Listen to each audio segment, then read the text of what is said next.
Ano nga ba ang kahalagahan ng merong safety device button ang ating LPG regulator? Ano? Ayun, marami kasi nagtatanong kung ano bang gamit nitong safety device button na to sa ating LPG regulator. Ayan. O, kagaya niyan. Ngayon, itong tank ko is naka-on yan ha, kasi yan, nagsasaing ako.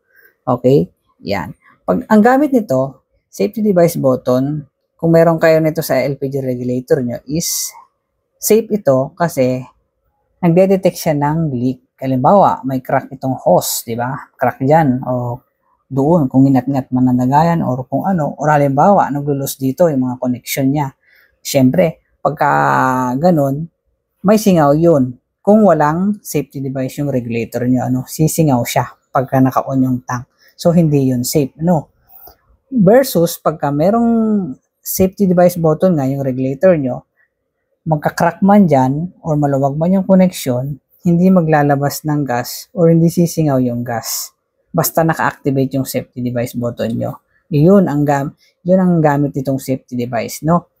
Kahit may crack dyan or nag-lose nitong connection, hindi maglalabas ng gas, hindi sisingaw yung gas. Yun, doon siya naging safe, di ba? Kasi siyempre unsafe siya pagka, halimbawa hindi nyo ginagamit, di ba? Naka-on lang yung tank, sisingaw yung gas.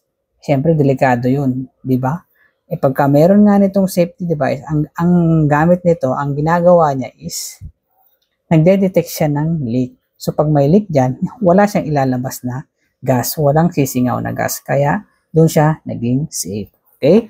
Kung ano, pero siyempre, after kayo gumamit nito, mas maganda pa rin na i-off nyo itong tangke. Ano? Para mas okay, lalong-lalo na pagka tapos nyo magluto sa gabi, di ba? Pag sa magdamag, ayun. Okay? Sana yun. Yun yung po ang kalagahan ng safety device button na to. Okay? Nagde-detect siya ng mga leak dyan. Pag may crack yung mga hose, yan, loose connection, ayan. Okay? Kung tinatanong nyo kung kailangan bang i-off ito after gamitin, yes po, kailangan parang i-off yung tangke. Okay? Yun po. Yun lang. Thank you very much. Thank you for watching.